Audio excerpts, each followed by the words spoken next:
고난주간 특세 첫날입니다. 찬양으로 또 이렇게 특송으로 기도로 섬겨주셔서 너무 감사드립니다. 새벽부터 이렇게 찬양을 하고 목소리를 낸다는 게 쉽지 않고요.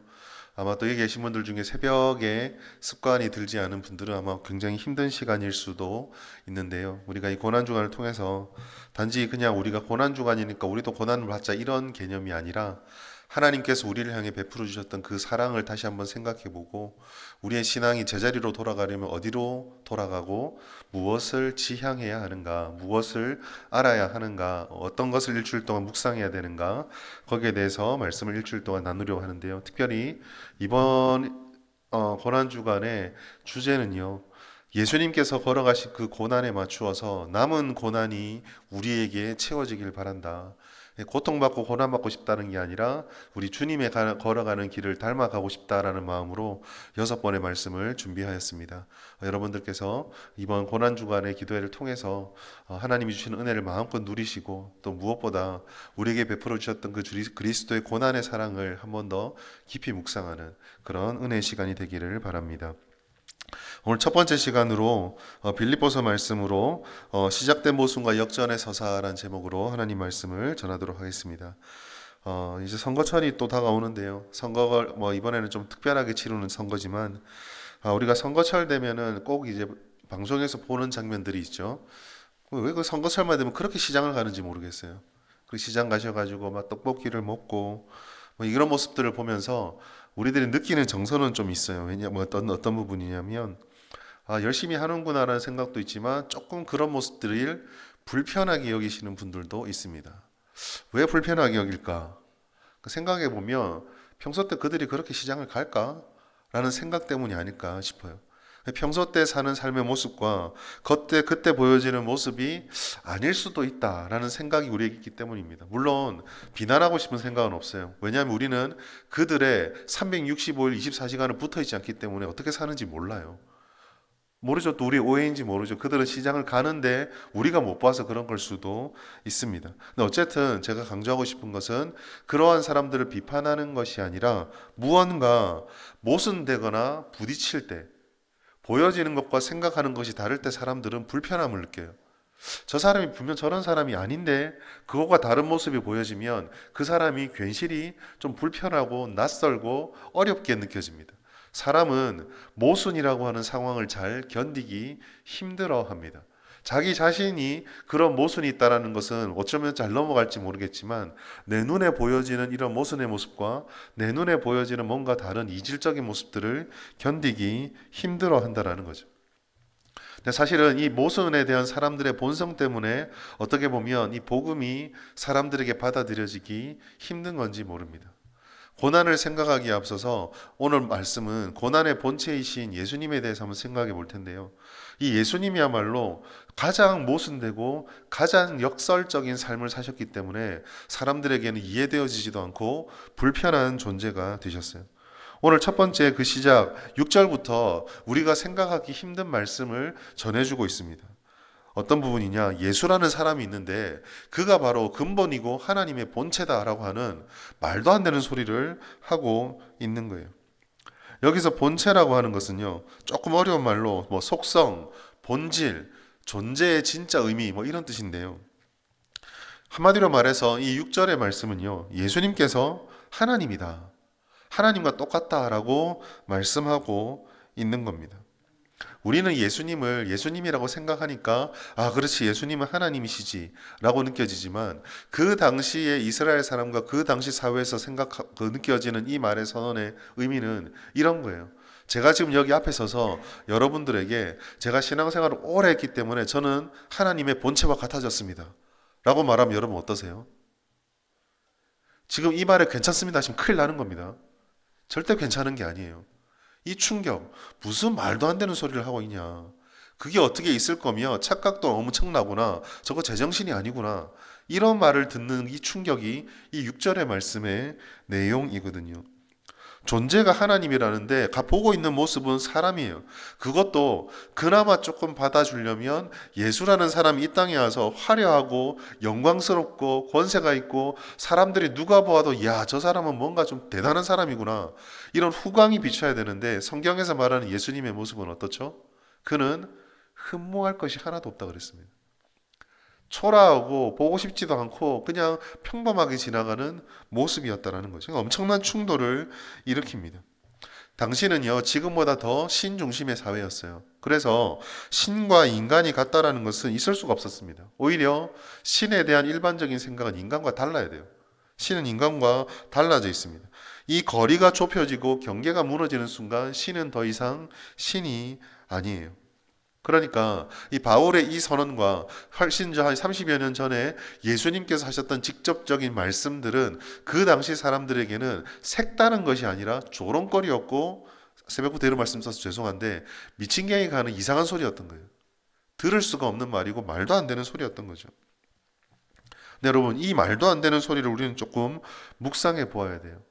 간단하게 말해서요, 하나님이신 예수님께서는 이런 모습으로, 성육신한 모습으로 존재했기 때문에 그 존재 자체가 조롱거리가 되신 거예요. 위에 계셨으면은 그저 하나님으로 영광스러울 뿐이셨는데, 그 내려오셨기 때문에 이 땅에 있다라는 만으로, 그렇게 있다는 것만으로 무한대의 조롱과 무한대의 비판과 무한대의 비난을 받아야 되는 그런 낮은 자의 자리로 오셨던 겁니다. 우리가 아이가 태어나면은요, 그 아이의 장래를 우리는 모르잖아요. 이 아이가 10년 뒤, 20년 뒤, 30년 뒤 어떻게 클지 모르지 않습니까? 그렇다고 해서 그 아이가 태어난 아이를 바라보면서 우리가, 야, 네가 앞으로 어떻게 될지 모르니까 축복은 한 40년 뒤에 해줄게, 그렇게 안 하잖아요. 태어난 것만으로 사랑하고, 태어나는 것만으로 축하하고, 태어난 것만으로 기쁨을 받는데, 오늘 말씀이 전해주는 건 뭡니까? 예수님은 태어났기 때문에 조롱을 받는 거예요. 그대로 오셨기 때문에 비판거리가 되어지는 겁니다. 사람이 이해할 수 없다는 이유만으로, 그리고 세상이 그를 담을 수 없다는 그 한계 때문에 예수님은 존귀 여김을 받기에 합당하신 분이 그 자체로 조롱거리가 되셨고 비웃음거리가 되셨어요. 더 충격적인 것은 이러한 일을 겪는 것이 남에 의해서 강요된 게 아니라 예수님께서 스스로 이 영광을 버리시고 스스로 이 조롱과 비판을, 그리고 비난을 받기 위해 스스로 이것을 취했다라는 것입니다. 이해할 수 없는 행동이죠. 누가 자기 스스로 조롱거리가 되고 싶겠어요? 누가 자기 스스로 나를 비난하라고 낮은 자리에 들어가겠습니까? 겸손의 모습을 가장할지 모르지만 사실은 그 겸손의 모습 뒤에는 잠깐의 숙임으로 뒤에 얻고자 하는 영광스러운 어떤 것이 있거든요. 그렇지 않겠습니까? 그런데 오늘 말씀은요, 예수님께서 그냥 포기하신 것이 아님을 말씀하고 있어요. 7절에 보시면은요, 오히려 자기를 비워 종의 형체를 가지사 사람들과 같이 되셨다라고 말씀하고 있어요. 사람들과 같이 되신 것. 고대 신들은 인간과 가까워지려고 하지 않고 더 멀어지려고 구별되려고 합니다. 오히려 사람 쪽에서 그 멀어져만 가는 신과 나의 관계를 좁혀서 더 많은 은총을 받고 더 많은 혜택을 받기 위해서 온갖 노력을 다하죠. 재물을 바치고 그에게 뭔가 만족스러운 일을 하려고 하는 이런 일들을 하죠. 예수님께서 오늘 2장 7절에서 말씀하신 이 말씀은 이것조차도 고대의 신들과는 전혀 반대의 걸음이에요. 멀어지려고 하지 않고 가까워지시고, 구별내려고 하지 않고 같이 되시고, 높아지려고 하지 않고 같이 낮아지신 겁니다. 우리의 질문은 여기에 있어요. 도대체 왜 그렇게 하셨냐라는 겁니다. 그것은 역전을 위해서 그러신 거예요. 하나님의 본체가 종의 형체를 입었다. 이게 헬라어로는 모르페라는 단어를 쓰는데 똑같은 단어인데요, 전혀 의미가 달라요. 하나는 하나님의 본체, 즉 6절에 보시면 하나님의 본체시나 하나님과 동등될 것을 취하지 않고, 7절에서는 오직 자기를 비워 종의 형체를 입었다 돼 있는데요, 하나의 본체, 6절에서 말하는 하나님의 본체는요, 흠잡을 것이 없고 더할 것이 없고 더럽혀지지 않은 완전한 하나님의 성질입니다. 그런데 반대되는 7절의 종의 형체, 이 형체는 뭐죠? 이렇게 타락할 수 없고, 이렇게 삐뚤어질 수 없고, 이렇게 부족할 수 없고, 이렇게 아무것도 아닌 그 종의 형체를 예수님께서 가지신 거예요. 왜 이것을 버리셨을까요? 여러분, 우리가 무언가를 버리거나 무언가를 내어놓을 때는요, 그것을 내어놓음으로 그 다음에 내게 얻어질 것과 이게 가치가 비슷하기 때문에 내어놓는 겁니다. 사실 사람들의 마음속에는요, 등가 교환의 욕심보다 더 큰 욕심이 있죠. 우리가 모두 가지고 있는 욕심 뭐예요? 내가 내어놓는 것보다 더 많이 가지고 싶다. 이게 사람들의 마음이죠. 우리가 이걸 좀 좋게 포장하면 투자라고 그럽니다. 10,000원을 투자해서 최소한 11,100원은 얻어야 된다. 이게 우리의 마음인데 그런 거 다 빼놓고 최소한 등가로 교환이 일어나야 됩니다.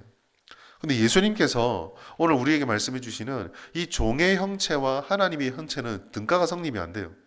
전혀 비교할 수 있는 것이 아니죠. 이것은요, 이해할 수 없는 서사입니다. 아무리 사람들에게 설명해주고 아무리 사람들에게 알려주어도 머리로는 그렇다고 라고 그냥 지식으로는 들을지 모르지만 동의하고 이해할 수 없는 거예요. 그럼 왜 이렇게 이해할 수 없는 일을 예수님이 하셨느냐? 우리 8절 말씀 같이 한번 읽어보겠습니다. 빌립보서 2장 8절 시작. 사람의 모양으로 나타나사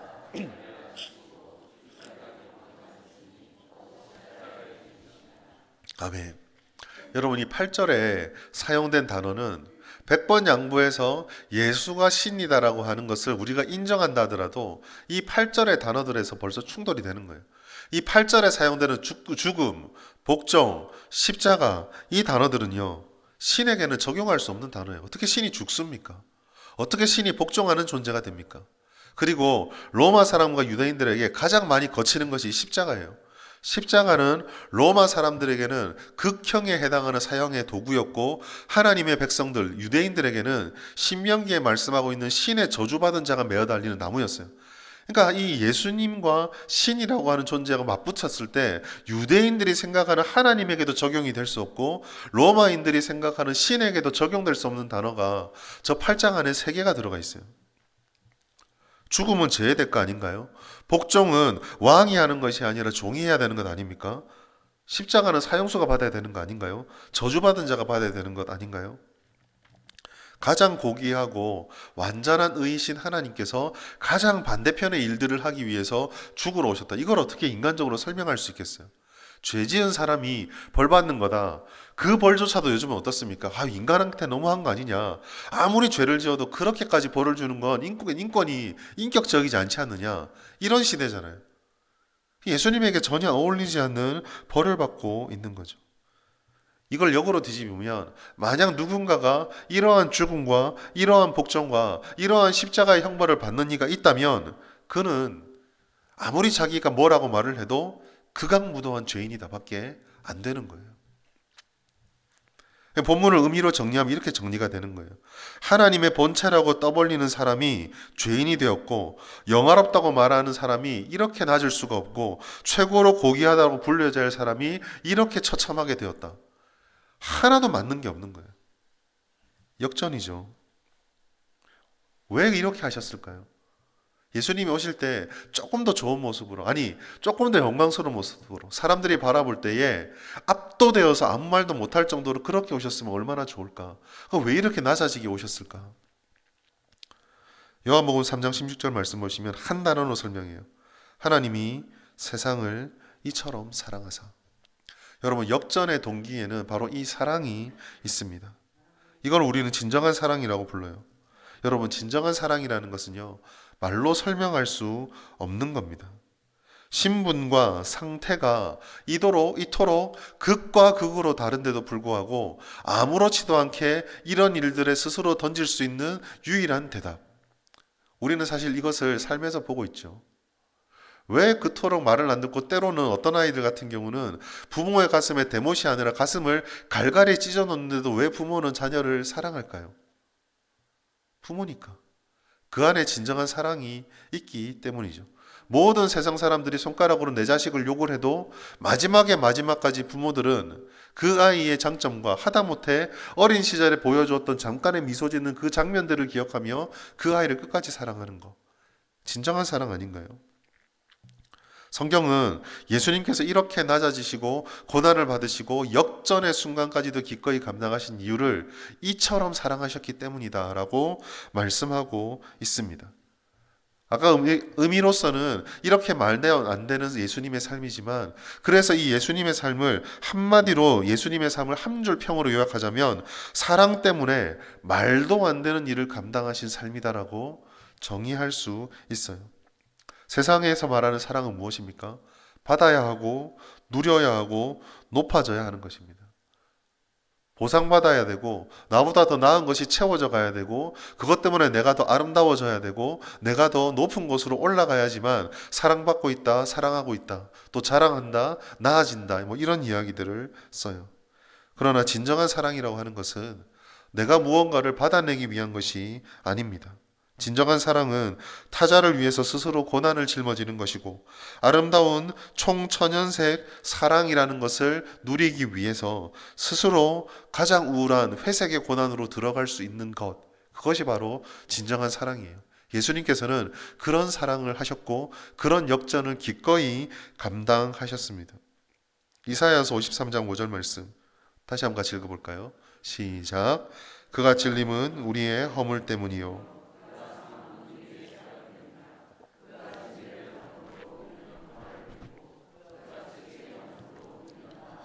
아멘. 이게 예수님께서 우리들에게 오셔서 고난을 받으신 이유입니다. 우리 때문에, 우리를 위하여서 기꺼이 역전의 순간까지도 감당하신 거죠. 우리는 이번 고난 주간을 말씀을 통해서 또 일주일 동안 기도하면서 이 모순과 역전이 우리에게 주시는 은혜들을 다시 한번 확인하고 마음에 새겨야 됩니다. 사실 신앙생활한 우리들에게 이 모순과 역전을 통해 우리에게 베풀어 주신 그리스도의 사랑과 은혜는 모르는 게 아니에요. 이 양극단에서 벌어지는 현상, 가장 높으신 분이 가장 낮아지셨고 그 사랑으로 인해서 가장 낮게 비참한 상태에 빠져 있는 사람들이 가장 높은 영광과 영생의 은혜를 누리게 된다는 건 우리가 누구나 다 알고 있는 것입니다. 그러나 우리가 누구나 다 알고 있기에 더 이상 새롭지 않고 더 이상 깊이 묵상하지 않는 당연한 한 줄의 선언으로 끝나버린다면 이것은 안 될 일이에요. 그리스도의 신앙, 기독교인의 신앙의 핵심에는 언제나 우리를 위해서 베풀어 주셨던 이 역전의 신앙에 대한 생생한 감동과 감사가 있어야 합니다. 주님 나를 위해 십자가를 짊어지시고 내가 그를 믿음으로 구원을 받습니다. 라고 하는 이 당연한 소리가 그저 당연한 소리로 끝나지 않고 우리 가슴에서 감동과 감사와 감격으로 넘치고 그 사랑으로 인하여 우리가 더 겸손해질 때 우리는 주님의 고난을 제대로 이해하는 것이 되고 누리는 것이 되는 거예요. 예수님께서 기꺼이 비참함에 떨어지는 고난의 모습을 기억해 보십시오. 그 비참함의 모습, 그 잔혹함의 모습이 우리가 당해야 했던 절망이고 우리가 당해야 됐던 고통이었습니다. 바울은 이 절망을 표현할 길이 없어, 이 절망이 해결되지 않은 상태를 표현할 길이 없어서 원수라는 단어로 우리를 정의했어요. 골로새서 1장 21절 보시면 전에 악한 행실로 멀리 떠나 마음으로 원수가 됐던 너희들이라고 말씀했어요. 원수는 가장 반대점에 있는 분입니다. 하나님의 그 사랑과 합당하지 않고 전혀 어울리지 않는다는 거죠. 접점이 없어요. 원수하고는 같이 교류를 할 수가 없습니다. 우리가 그런 존재였다는 거예요. 우리로선 헤어나올 수 없는 이러한 상황을, 이 메울 수 없는 간극을 그리스도께서 고난이란 이름으로 스스로 모순된 상태를 취하셔서 이 상황을 역전시켜 버리셨어요. 이제는 우리가 비참하면 비참할수록 더욱더 우리를 위해서 죽으신 그리스도의 사랑 때문에 더 영광스럽고 더 은혜로운 삶을 살 수 있게 된 것입니다. 그래서 이 고난주간은, 이 고난의 말씀은 한 번의 이벤트, 한 번의 기념, 행사처럼 반복되어서는 안 돼요. 오히려 우리를 향해서 베풀어 주신 그 사랑을 날마다 우리 가슴 속에 기억하고 나아가야 됩니다. 그래서 이 고난주간은요, 1년에 한 번 고난주간이니까 고난을 생각하는 시간이 아니라 우리 안에 절대로 잊혀져서는 안 되는 그리스도의 고난을 다시 한번 불러일으켜서 우리의 1년의 삶을 주님의 사랑에 대한 감격과 감사로 끌어가는 그와 같은 계기가 되어야 합니다. 사랑하는 여러분, 우리는 죄로 인해서 엄청난 절망과 고통을 겪어야만 했습니다. 그런데 하나님께서 스스로 겪지 않아도 되는 그 고통을 우리를 사랑하셔서 본인이 직접 짊어지시고 감당하셨어요. 그래서 여러분, 저와 여러분의 삶, 이렇게 하루하루 드리는 이 하루의 순간순간의 가치는요, 우리를 위해서 목숨을 바치신 예수님의 생명값이에요. 우리의 하루는 고귀하지 않은 하루가 없습니다. 우리의 한순간은요, 소중하지 않은 순간이 없어요. 우리의 걸어가는 삶, 내뿜는 호흡 한 절 한 절마다 예수님의 피값이 지불되어져 있어요. 우리는 그와 같은 삶을 하나님께서 주시는 그 은혜로운 삶을 예수님에 향한 사랑을 담아서 다시 한번 점검하고 하나님 앞에 내가 어떤 마음으로 서 있는지를 돌아보아야 합니다. 우리를 위해서 기꺼이 모든 것을 행하신 예수님, 우리도 예수님의 이 마음을 알고 우리의 진심을 예수님께 드려야 합니다. 우리를 살리기 위해서 세상의 조롱거리가 되는 모순을 기꺼이 감당하셨고, 우리의 상황을 역전시키기 위해서 가장 높은 곳에 있는 예수님께서 가장 처참한 십자가 위에 올라가는 것을 주저하지 않으셨습니다. 우리는 이 예수님의 마음으로 충만해져야 됩니다. 사도 바울이 말했던 것처럼 빌립보서 2장 5절에 너희 안에 이 마음을 품으라 곧 그리스도의 예수의 마음이니, 고난을 받고 역전의 모순을 일으키기 위해서 그 상황들을 넉넉히 감당하시고 스스로 낮아지셨던 그 그리스도의 사랑으로 충만해지시고, 오늘 이 일주일 동안의 생활을 통하여서 우리가 그 사랑을 깨닫고 그 사랑으로 우리의 삶을 다시 일으키고 그 사랑으로 서로 사랑하고 그 사랑으로 주님과 동행하게 해달라는 그런 기도가 필요한 순간이에요. 우리가 오늘 하루 또 묵상하시면서 오늘 전해주신 이 빌립보서 2장 말씀뿐만 아니라 이번 기도회를 통하여서 하나님이 베풀어 주신 이 고난으로 충만하시고 또 그 고난의 은혜로 충만하셔서 하나님이 주시는 그 사랑으로, 하나님께 주신 그 사랑으로 하루를 넉넉히 살아가게 되시는 우리 모든 성도님 되시기를 예수님의 이름으로 축복합니다.